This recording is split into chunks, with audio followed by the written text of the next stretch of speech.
Today, we're going to learn more about seasons. Let's see what you remember from what we've explored so far. What are the 4 seasons?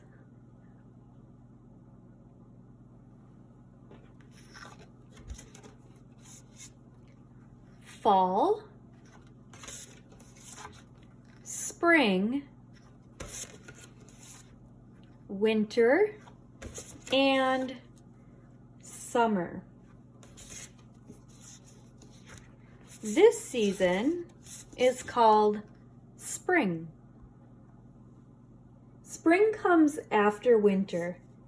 Many of us look forward to spring because it typically gets a bit warmer.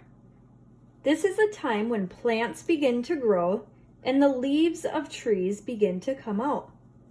Look at the picture card for spring. What are some things in this picture that you notice about the season of spring?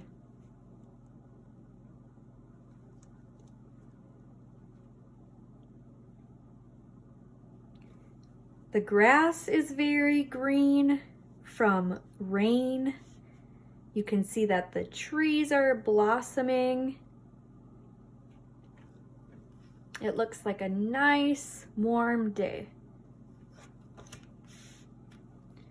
Spring is the season that comes after winter and before summer. The weather begins to warm up after the colder winter weather and the days get longer. Plants start to bloom and trees start to grow new leaves. Humans, animals, and plants react differently in the spring. What are some things that you like to do when the weather is turning warmer after a cold winter?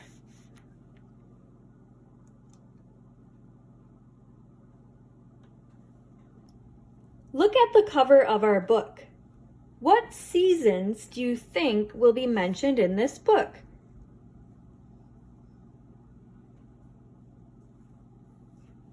Yeah, all 4 seasons.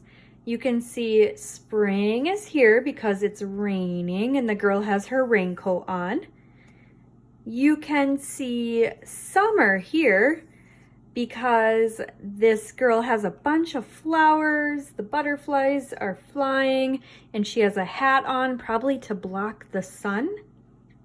You can see winter here. The girl is dressed for winter because it's very cold and snowing. And finally, here's fall. You can see the leaves falling and they changed colors. I also see this girl holding a pumpkin. Think about what we already know about the seasons while we read our book and listen for something that is new to you. 4 Seasons Make a Year by Anne Rockwell, pictures by Megan Halsey. Here you can see the calendar. It says January, February, March, April, May, June, July, August, September, October, November, December. There are 12 months in a year.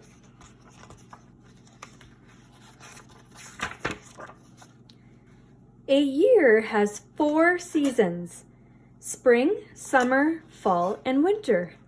March 21st is the first day of spring. Wind blows and birds sing. Daffodils and crocuses pop up through melting snow to bloom in the dark, wet earth. Leaves sprout on the trees. It's time to plow the field.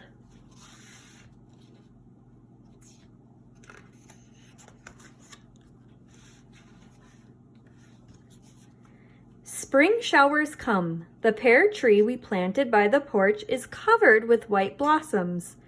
A robin sings as it hunts for worms in the ground.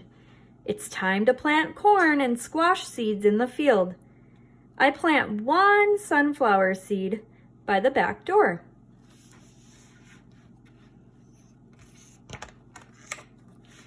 Breezes blow blossoms from the pear tree into the sky. Birds sing as they build nests. Every day the air gets warmer. The earth gets warmer too.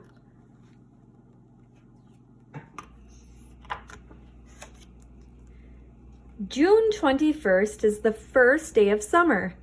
Green sprouts spring up from the field. My sunflower seed sprouts green leaves too. Soon all the trees are covered with leaves. Roses bloom, bees buzz, and butterflies flutter among the flowers. The pear tree's empty blossoms turn to tiny green pears.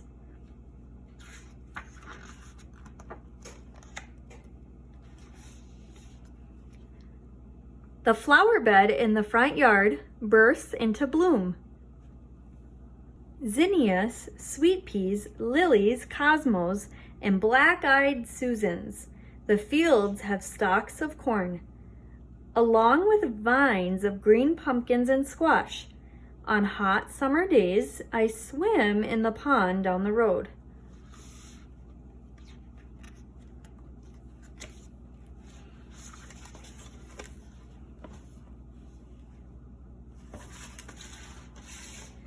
Summer is when we pick the first ears of corn from the field. We sell corn, squash, and bouquets of summer flowers at our roadside stand. But I won't sell my big yellow and brown sunflower, which has grown so much it's taller than I am.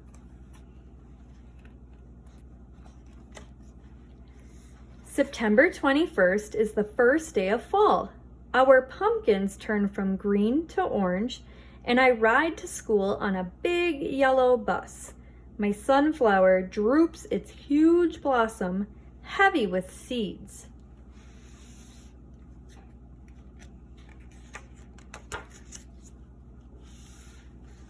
Leaves on the trees turn red and gold. Now I sleep under a blanket and wear a warm jacket to school. The bees and butterflies are gone. Many birds fly away too.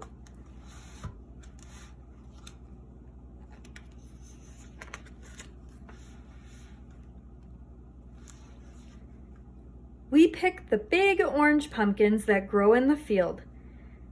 People drive out from the city to buy them at our roadside stand. Cold wind makes bright colored leaves dance through the air. Corn stalks standing in the field turn dry and brown. Pumpkin and squash vines shrivel up. It's time for the field to rest. Pears hanging from the pear tree are big and golden. I bite into one that's ripe, sweet, and juicy.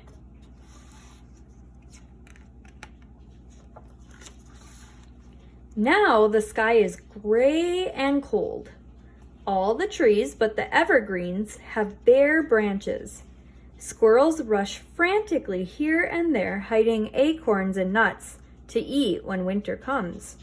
Most of the birds have flown away.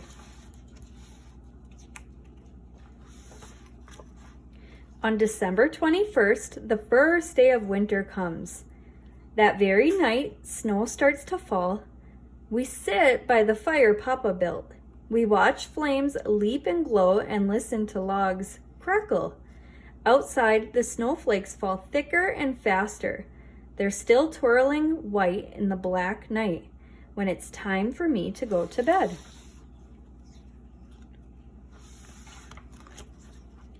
In the morning, the radio announcer says, "No school today. The roads are slippery, too covered with snow for the big yellow bus to travel safely." A bright red cardinal hops onto a snowbank. Its mate comes to join it. I think they're waiting for me, for I know just what they want. Those birds love sunflower seeds.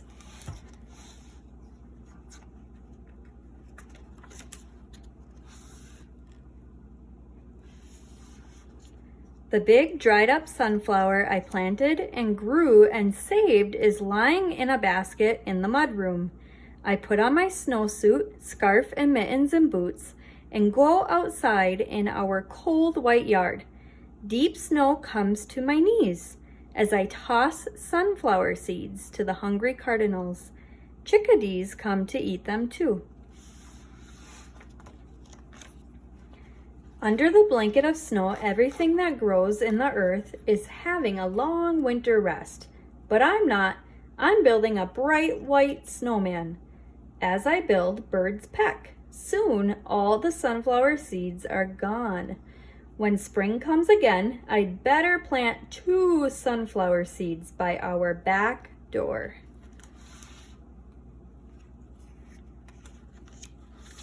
The end. With a grown-up, talk about the changes that happen during all of these seasons. Use the clues in these pictures to help you. Let's take a look at different types of clouds.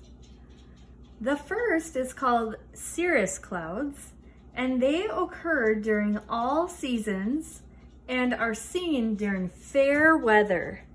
Next, we have cirrocumulus clouds, and they're common in the winter. They mean cold, fair weather days. These are cumulus clouds, and they occur during all seasons. When the cloud tops look like cauliflower, prepare for rain or snow. These are called cumulonimbus clouds, and they occur during all seasons.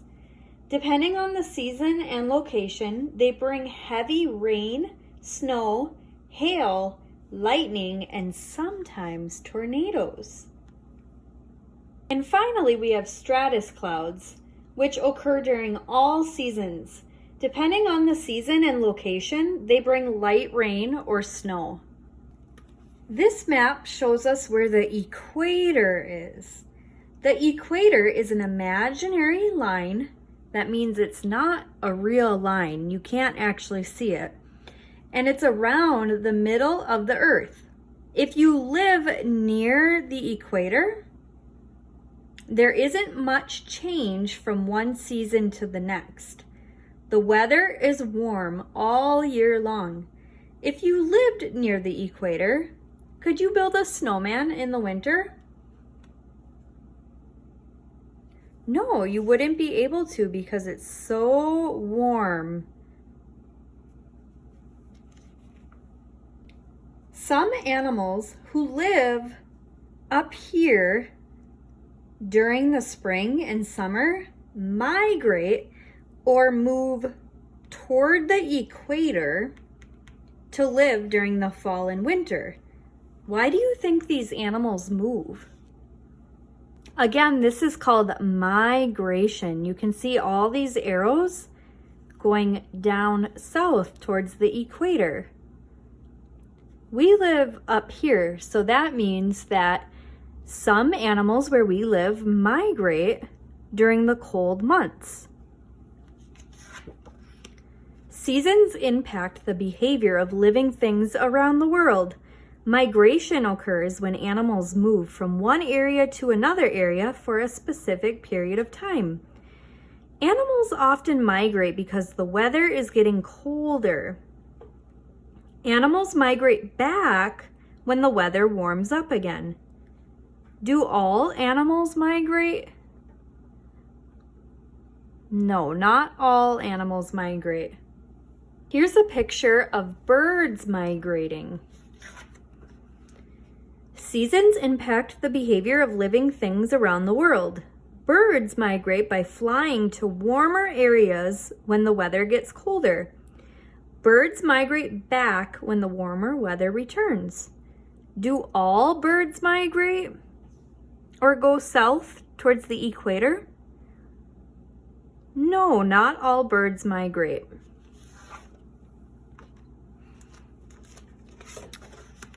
Other animals live in the same place all year long and hibernate or are inactive during the winter. So in this picture, you can see a bear in its den hibernating. Seasons impact the behavior of living things around the world. Hibernation occurs when animals sleep through the winter. Animals hibernate in the winter to survive cold temperatures when food is hard to find. Do all animals hibernate? No, not all animals hibernate. Animals hibernate deep underground or in caves and dens.